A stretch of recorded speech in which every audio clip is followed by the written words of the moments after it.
Ehi là, ciao ragazzi, benvenuti in una nuova puntata della rubrica di Tribers Life.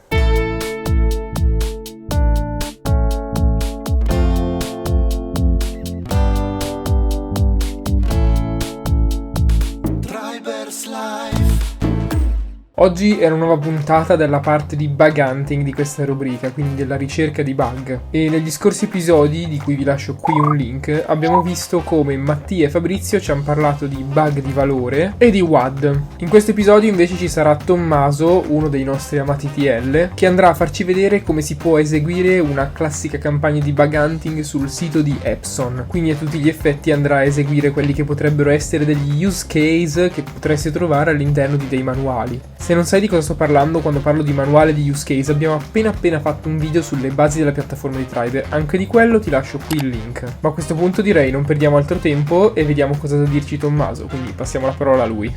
Ciao Tribers, adesso che siete pratici di campagne di bug finding, grazie agli scorsi episodi della rubrica di Tribers Life, andiamo a vedere un altro esempio pratico sul sito di Epson. Fondamentalmente si tratta di un e-commerce per la vendita di stampanti e di inchiostri. Se vi siete persi gli scorsi episodi di questa rubrica, vi consiglio di andare a recuperarveli, perché Fabrizio e Mattia vi spiegheranno un po' quali sono i concetti fondamentali che girano intorno a questo tipo di attività. Vediamo che tipo di bug possiamo trovare all'interno di questo sito. Scorrendo in basso sulla home page, arriviamo alla sezione per l'iscrizione alla newsletter.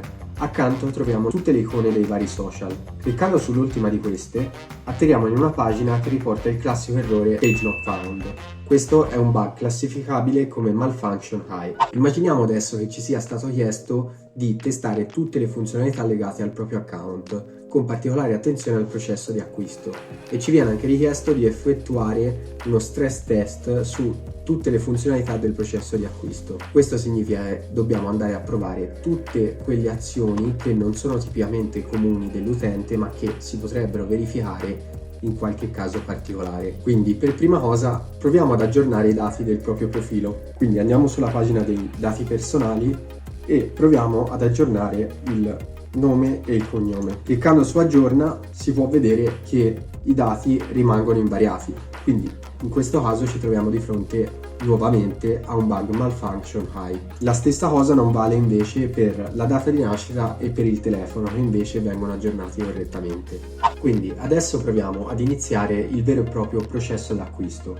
Cominciamo con il provare ad aggiungere qualche articolo al carrello. Quindi andiamo in una qualsiasi lista prodotti e scorrendo cerchiamo subito di aggiungere un qualsiasi articolo al carrello. Noto subito che non è presente il pulsante aggiungi al carrello, ma bensì il pulsante acquista ora. La frase acquista ora però mi fa pensare che una volta cliccato il pulsante si venga reindirizzati direttamente nella pagina di pagamento. Invece si può vedere bene che cliccando su di esso non si viene indirizzati alla pagina di pagamento, ma bensì a una pagina intermedia e il prodotto viene aggiunto al carrello. Il fatto che nel pulsante ci sia scritto acquista ora invece che aggiungi al carrello si può vedere come un bug di usabilità di severity low o medium. Adesso proviamo a stressare la funzionalità del carrello. Proviamo ad effettuare il logout dal nostro profilo, aggiungere un articolo al carrello come ospite ed effettuare di nuovo il login. Quello che un utente medio si aspetta è che l'articolo aggiunto al carrello come ospite venga messo insieme agli articoli del carrello dell'utente loggato. Verifichiamo quindi se questo è quello che succede.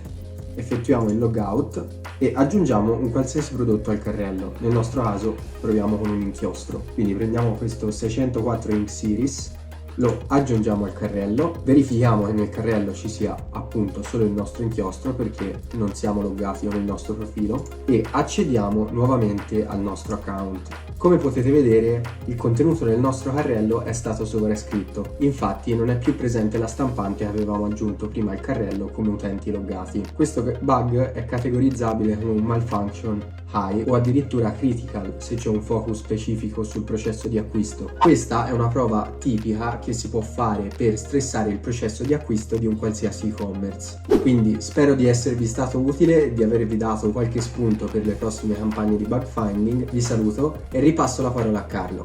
Ciao Tribers!